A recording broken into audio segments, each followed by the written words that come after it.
Hello, celebrity gossip enthusiasts. I'm Us Weekly's entertainment director, Travis Croden, and you're listening to Us Weekly's Hot Hollywood podcast. The show where we break down all the rumors from fact, talk about all of the hot messes, the hotness, the hot hookups, divorce, babies, just everything you need to know at your next cocktail party to sound like you cracked a book this week. Well, I couldn't do this by myself. I have my two, I identify them as ginger ladies in my corner, purveyor of beauty and style, Miss GWEN FLAMBERG. Oh, hello. I'm so happy to be here with you guys. So happy to be here with you. And if you need to split a carafe of mimosas, this is the girl to call. Formerly baby girl, now baby woman, Sarah Heron. Wow, my favorite intro yet. There's never been anything more accurate said on this program. You are the one to call. Well, guys, we have so much weird news today. We are again becoming doctors and lawyers out of our realm, trying to break down some of the legal and medical news of the week. But before you hear us butcher what people spent years in school for, let's go to something we know and talk about our woes of the week. These are the stories that just stood out to our hosts. And we're just like, whoa, what is going on here? This is weird, even for Holly weird. Baby girl, what made you go, whoa, this week? Well, I'm actually going to bring in some legal news and butcher it probably pretty early. But before I do, I want to give a quick shout out to our girl, Maxwell Drew Johnson, Jessica Simpson's oldest daughter, who has been the woe before for her friendships with Northwest and Penelope Disick. Well, guess what, you guys? She's also BFFs with Selena Gomez's sister, Gracie, technically Selena's half sister, her mom, Mandy Teefe's daughter with her husband, and Jessica, who just loves to name drop apparently on Instagram Live these days, revealed that Selena babysat Maxwell and her sister Gracie and brought them to an Olivia Rodrigo concert. Like, talk about living the dream, Maxie Drew. It is. I also do love how Jessica Simpson is loves to brag about how her daughter is friends with famous people. She's turning Maxwell into a clout chaser, but it's not her fault. She's only 10. Her mom is doing this on her behalf, or 9 or something. Yeah. Maxwell got all the clout by herself. All the celebrities seem to love Maxwell. Can't wait to see what that girl does. I mean, literally, I think she's going to be a star. Anyway, that's just a quick shout out. My real woe is this Love is Blind lawsuit that's breaking right now. A season 2 cast member who his name is Jeremy Hartwell. He wasn't really a factor on season 2. I don't know if you guys remember, but the first I had to Google image him. Yeah, same. And didn't ring a bell. But the first couple episodes of Love is Blind, when they're in the pods, there's 30 contestants. You get a glimpse at everyone, but really, obviously, the ones that form relationships go on to star on the show. That being said, Jeremy hired a team of lawyers and they filed a lawsuit against Netflix and the production company against Love is Blind. And this is a quote from the lawyer saying, quote, "They intentionally underpaid the cast members, deprived them of food, water, and sleep, piled them with booze, and cut off their access to personal contacts and most of the outside world. This made cast members hungry for social connections and altered their emotions and decision-making. The contract required contestants to agree that if they left the show before filming was done, they would be penalized by being required to pay $50,000 in liquidated damages, with that being 50 times what some of the cast members would earn during the entire time they worked. This certainly had the potential to instill fear in the cast and enable production to further invert control." Okay, so that's basically what reality TV is. Of course, thank you. This happens on every reality cast. Yes, it really does. So I don't know if it's going to be very successful, but if something like this ever made a mark, it would affect so much reality TV, because that's pretty much the formula. You pluck people out of their normal comfort zone. You make them sign something that they can be edited anyway. They have slight mental health issues. Exactly. Yes, you give them alcohol. And granted, maybe they should have had more water and sleep. I'm not sure about that part. But also interesting that Love is Blind allegedly pays $1,000 a week and makes you work up to 20 hours a day, which would be less than minimum wage, which is maybe the only actual point they have in this. But also, if you go on to be famous, you make millions. So just do better on the show, I think. GWEN, we know a lot of reality stars who have been through this thing. And am I just an old cynic saying that this is how reality goes? And they are paid $1,000 a week. They are plied with booze. As long as their mental health medications aren't taken away for them for drama, I'm sort of okay with it. Absolutely. That's it. It is what it is, guys. This is It's how they make TV. It really is. Maybe in the future, but Sarah, I think that's interesting that if this lawsuit goes through with anything, a lot of things are about to change. Yeah, 100%. But I mean, I think that's just like how you make reality television, but good luck, dude. It really is. It's the secret success. I mean, my friend was on the challenge and they would like withhold food from them and air conditioning until they fought. And then after a huge fight, their fridge would be full and the AC would be back on. They were literally starving them and like making them hot and agitated. Allegedly. Allegedly. It's how the Hunger Games Modern day works. gladiators, you know? Yeah, it really is. Gwen, what story made you go whoa this week? Well, guys, Pete Davidson has a new tattoo. Did you see it? I didn't. It's on his collarbone, and it is Jasmine and Aladdin, but it is dedicated to his first kiss that he had with Kim Kardashian, because when she was on Saturday Night Live, they were in an Aladdin and Jasmine skit. Now, I think it's a very cute idea for a tattoo, but like, wino forever? Anybody? Like, it is just not a good idea when a celebrity tattoos his new love interest on his body. I think this is at least tattoo number 4, maybe even more, 4 that we know about of Kim related tattoos on Pete Davidson's body. Yep. He's going to need a lot of body art to cover that up when it all goes kerplunk. It's also such like a high profile part of his body, like the upper collarbone. And when you're working with such great content like Jasmine and Aladdin, like why not do a magic rug? Why not? You know, there's so many, a lamp, if you will. A lamp. Like there's so many good things. And he just like did it in regular script, Jasmine and Aladdin. I mean, just that's my problem here. It's a total mess. I will say though, that he's getting hotter. He's getting hotter, guys. I think so too. Kim is doing it. The J-Lo to Ben Affleck ratio is definitely the Kim to Pete Davidson style. He's looking more alive and happy and just healthy and washed. True. Well, the story that made me go whoa this week is let's take it to Broadway. And I just don't even know where to start with this story. It's about a funny girl, and her name was Barbara Streisand, but they rebooted it, and now it is Beanie Feldstein who took the role. We all on this podcast, and I think, you know, across the world, we're shocked that Lea Michele wasn't cast in it, but we weren't, because after the show was announced, all of the bad things that Lea Michele did on Glee came out, that she, you know, racism, bullying, you say it, just everybody hated Lea Michele was sort of the thesis statement of this. So they gave the role to Beanie Feldstein, who an amazing actor, sister of Jonah Hill, little known fact. But the reviews said that she couldn't really sing and she just didn't nail it. And they said, you know, this is not what we go to musical Broadway for. She's an amazing actor, but the voice wasn't really there. So the critics all panned it. So she was fired before her show run was up. It was supposed to be going all the way to September. Now she is only going to July 31st, which is sort of a really big cutoff. And it was sort of like she was fired and then she quit on social media, and the behind the scenes, they don't really know what's going on. But as of all the horrible things that Lea Michele has done, I still am glad that she got the funny girl role, because I just know that she wants it more than anyone in this world. It is the role she was dreamed to play, and that just made me go, whoa. I just love all the tweets. It's like, we are living in a Glee simulation. So like, everybody get ready, because we know this doesn't end well. Because obviously Rachel Berry, like literally, who I believe is now Lea Michele, the more that we learned about Lea Michele, her and her character are the same person. And we know that Rachel Berry wanted, you know, to be Barbara. Fanny more than anything, and Barbara, and Don't Rain on My Parade, and Wild. Mm-hmm. And Jane Lynch is currently in the show with Beanie, but she's leaving. She's heading out. She goes, I don't need to be upset with Lea Michele anymore. That it is very much what it looks like. And it's just like fun, just gossipy Broadway gossip drama. Yeah, totally. Well, let us get into some of the stories that, you know, also made us go, well, but we can break down a little bit more greater detail. Let's start off by talking about Britney Spears. Her beautiful day was almost ruined by her ex-husband, Jason Alexander.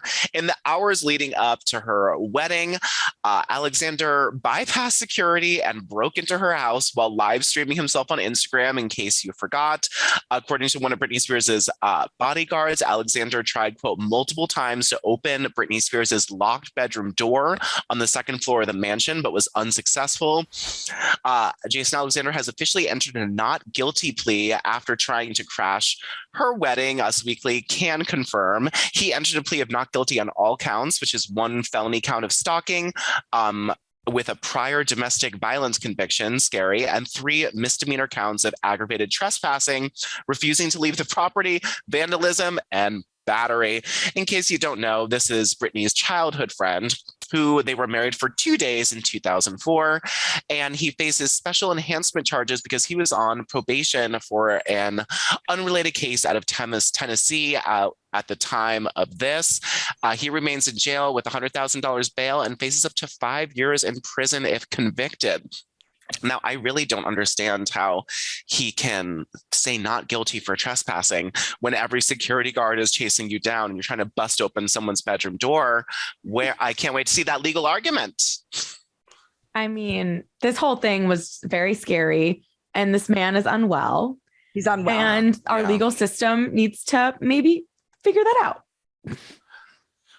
Oh, true. And a prior domestic violence, conviction, domestic violence. Like, why were we able to break into Britney Spears' home? That's a question for her security, and a question for all who have ever, maybe helped Jason Alexander along the way. Absolutely. And trying to break down her bedroom door is just really, really terrifying.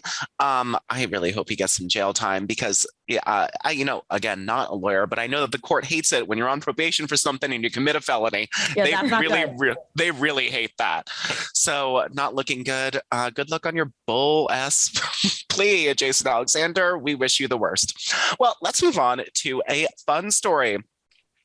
Bradley Cooper officially has a new girlfriend. He is dating Huma Abedin, who was Hillary Clinton's top aide, her right-hand woman, and of course, the former wife of the disgraced politician Anthony Weiner. She's had a very interesting life. She has done so much good and been with so much bad. But Us Weekly can confirm that Bradley and Huma are dating and that they were introduced by Anna Wintour. Yes, the devil is wearing Prada. Vogue editor and editor at large, Anna Wintour. She introduced both of them. And we can also confirm that Bradley was dating Diana Agron at the time. Shout out to Quinn Fabray. Lots of Glee news the Glee simulation continues, you guys. I'm telling you, this isn't going to end well. Ryan Murphy knows our fates, and I don't like that. I agree. And it's a very Quinn Fabray thing to be dating the popular guy and then get left for a very smart, capable woman because he wasn't that into you. But I love this matching. Huma has been through so much. She is such an accomplished, smart woman. And her husband duped her and then, really texted a lot of 15-year-old girls, some nasty things. And it was just a rough time for everybody. But I'm glad she can finally move on. And we're hearing that they're very happy together. I did not have this couple on my bingo card, guys, but I seriously ship. I think this is really great. It kind of is giving me George Clooney, Amal vibes. And I'm into it. Yeah. Yeah. I mean, talk about an upgrade. It cannot be worse than being Mrs. Anthony Weiner. Oh, what could be? I am getting George and Amal vibes, and I just feel like they have broken the Hollywood curse of divorcing early and sort of hating each other because they're from two different worlds, but also sort of in the spotlight. And, Bradley's they just know how to handle money and high profile, and they're surrounded by things that we could only dream of. Right. Huma has taken, I'm sure, donations in the, tens of millions. She has been in the spotlight for the right reasons and the wrong reasons. Bradley, I'm sure, understands her plight as being someone in the public eye. And I just really love this couple. And I see them going a really long way together. Wow. Hopefully having some, I think they're going to go the distance, even though it's been, prediction. 2 months. I think I see a wedding in the future if they're not into getting married again, which I would understand. Huma was really rough the last time. I think that they could be definitely romantic partners for a long time. And I ship like a below deck yacht. I really, really do. And none for Quinn Fabray, bye. And none for Quinn Fabray. That is too bad.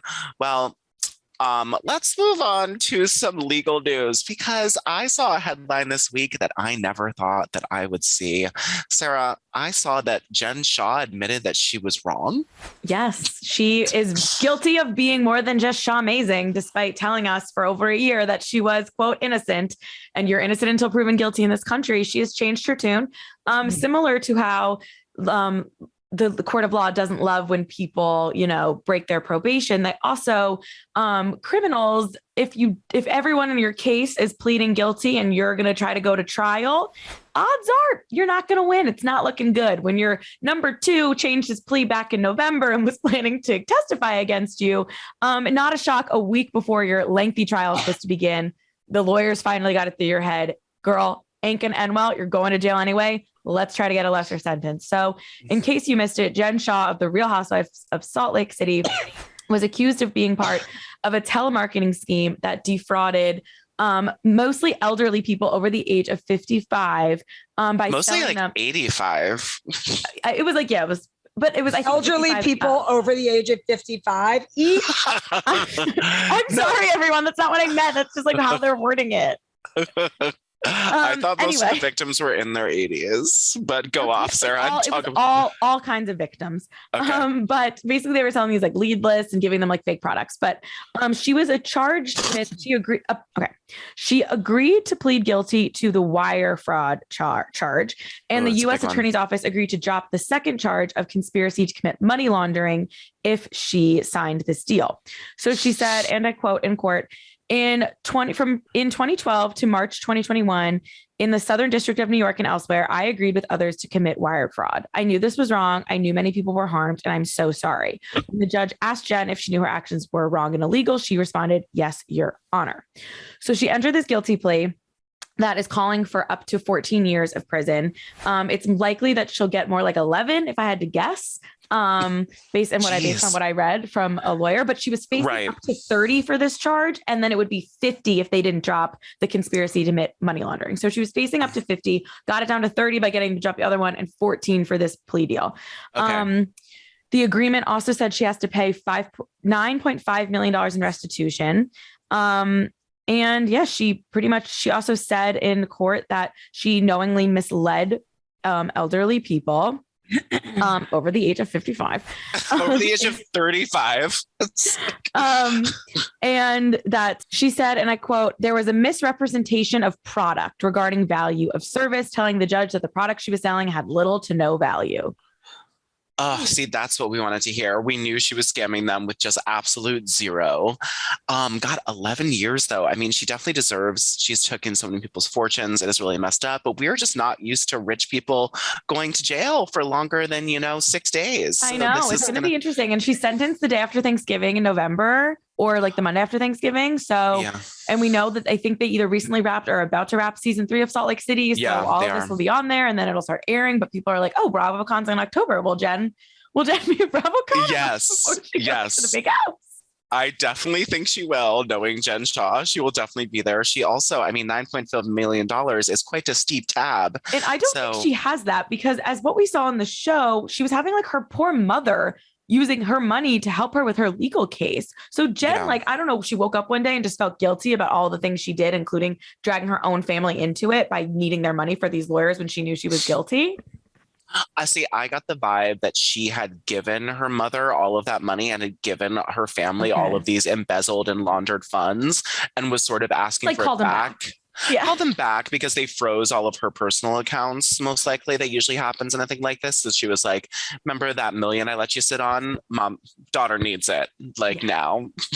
I mean, I hope they do Jen Shah checks in a la Teresa Giudice checks in. Different kind of crimes. I mean, Jen stole people's money and defrauded people. Teresa Giudice, Juicy Joe, it wasn't great, but he did the same thing. Teresa but with the government, he didn't pay his taxes. With the government, he didn't pay taxes. He didn't pay taxes. Or it was or the house, right? Wasn't there? But it was he owed America money, not these poor people who lost their money. Well, he also owed mortgage companies that were owned by local New Jerseyans paying. Oh. They call it borrowing from Peter to pay Paul. So he Is that what they call it, Lawyer Travis? That's what they call it in Jersey. I mean, you guys, exactly. Represent. I feel like we've got a firm going on here. Oh my God, no, literally. I was in the court that day, and that's what the judge called it. She's like, we call it borrowing from Peter to pay Paul. And it was all these mortgage companies that had real people too. So, similar charge. Maybe she'll go live in Italy with Joe in 11 years when she gets out.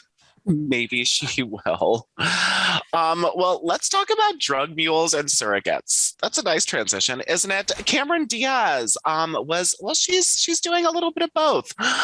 She was just on a podcast, the Second Life podcast, and she revealed that when she was before she was a huge movie star, she was working in Paris, but she said that she didn't work a day in her life except for this one day when she thought she was smuggling drugs into Morocco. Cameron said on the podcast, it was before the TSA or anything like that. It was the early 90s. And they gave me a suitcase that looked like it had my costumes in it, quote unquote. And that Cameron flew from France to Morocco with a suspicious suitcase, prompting Moroccan officials who asked her if she owned the luggage, if she could open it. She said that the contents were not hers. And she says, all of the calculations in my head were running back like, what the F is in this suitcase? I'm this blonde-haired, blue-eyed girl in Morocco. It's the 90s. I'm wearing tore jeans, platform boots with my hair down. This is really unsafe. And that was the only job I ever got in Paris. Now that's just a fun thing that she did it. She also didn't explain if they opened it, if there were drugs in there. Maybe she didn't want the feds coming after her. But sources have just revealed to us that her and Benji are looking to become parents again. And they are looking into a surrogate. They may have found a surrogate. And that Cameron and Benji are excited to add another cute little baby. Cameron used a surrogate before because she had all of these issues. And she is 50 and going to have another baby. And I think it is just lovely for them. And I'm really happy. Very sweet. That's all. It's better than, toting drugs across the border. I'm really happy that she is, having a second child. I'm really happy that she's coming back to acting. Yes. Because I recently had a Cameron Diaz movie marathon impromptu. It started with just like a random viewing of Shrek. And then the rest of the day, when I was hungover, turned into what Cameron Diaz movie should I watch? And like, she just dazzles on the screen. She does. And I think she's so funny. And I love that she's married to one of the Madden brothers. And I love thinking about her and Nicole Richie, just like stirring the pot at family get-togethers. Would love to watch that show. And like only rooting for good things for Cameron Diaz. Absolutely. Gwen, are you happy for the Cam? Oh my God, I'm so happy. I mean, she's a great actress. She also makes great wine. I watched some of her cooking videos during the pandemic. I mean, she's a Renaissance woman. And quite honestly, we have been lacking not having her on screen. So this is very exciting. Yeah, she really just makes everybody happy with that. It's like eyes and smiles, doesn't she? Yeah, I got to try some of that wine. I heard it's good. Oh, it's so good. Like no sulfates or whatever. So you get less of a hangover. Bless it. Is that real? I keep seeing that about wine. Is that real? It's pretty real. Wow. I mean, a little. If you drink the whole bottle, am I still going to feel it? Right. You will. Yes. Then let me buy the cheap bottle and not go broke, True that. Well, let's go from, Calabasas, where Cameron and Benji are looking for their surrogate, and go to New York City, where Meghan and Prince Harry are getting ready to jet to go for the United Nations General Assembly as they honor Nelson Mandela this July 18th. Now, Harry is expected to serve as a keynote speaker at this humanitarian event. The Duke and Duchess of Sussex will be there. They have both been very vocal about honoring the late Nelson Mandela, who is, of course, an amazing civil rights activist and just did a lot in his life.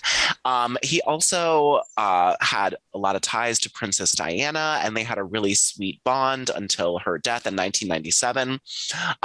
Diana met Nelson Mandela in Johannesburg just months before her death, and Nelson Mandela praised her for her charity work around the world. They really had a cute little moment together when they met. Nelson Mandela Day was officially recognized in 2009 in celebration of his legacy and served as a day for global humanitarian action.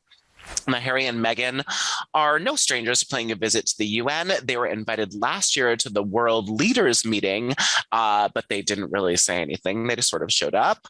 And this will be their first high-profile trip since they resigned from their duties in 2020, except for that really quick to London on the Platinum Jubilee. So I guess we sort of asked them to do something, and they're doing something. Do you think that they're going to bring little baby Lilibet to New York City? It would be really fantastic. NYC. Like, is it going to be like terrible traffic by the UN when they're in town? Like, what's going to happen exactly? It's always terrible traffic by the UN when they're in session. I will say the last time Harry and Meghan were in New York, I can't remember why. She looked great. I just remember liking her clothes. So they came for Global Citizens. Oh, right. I saw them. Yeah. we were reading the same Central Park Air. I forgot. Oh my God, we're close personal friends. I'm sure they'll call me again. It's been a minute since we saw the Duke and Duchess of Sussex out and about. So this checks out. And I really was hating on them for not doing enough with their platform, because all they sort of do is they left their lovely palace prison for a lovely Montecito house prison and just sort of hang out there all day.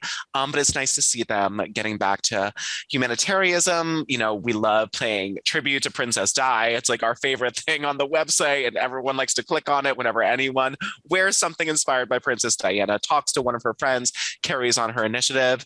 We just as a country are just all for it. So good for Harry and Meghan. I hope they bring Lilibet, but I don't think they like to travel with babies. Who does? Facts, and they don't have to. Or they're just like us. They're just like, not yet, Sarah. Oh, well, sorry. Actually, it's now. No, thank you. That is all the news we have today. Thank you so much for my hosts, Sarah and Gwen, for helping me spill all of this piping hot. We did have some piping hot tea today. I can confirm. Again, this is Travis Cronin for Us Weekly's Hot Hollywood podcast, with your weekly peek into the glamour, glitter, fashion, fame of your favorite celebrities. Because after all, Sarah and Gwen, what are they like? They're just like us. Except with way more money and access. Thank you guys so much. We will be back next week for a new episode. Thanks for listening. Bye. Bye.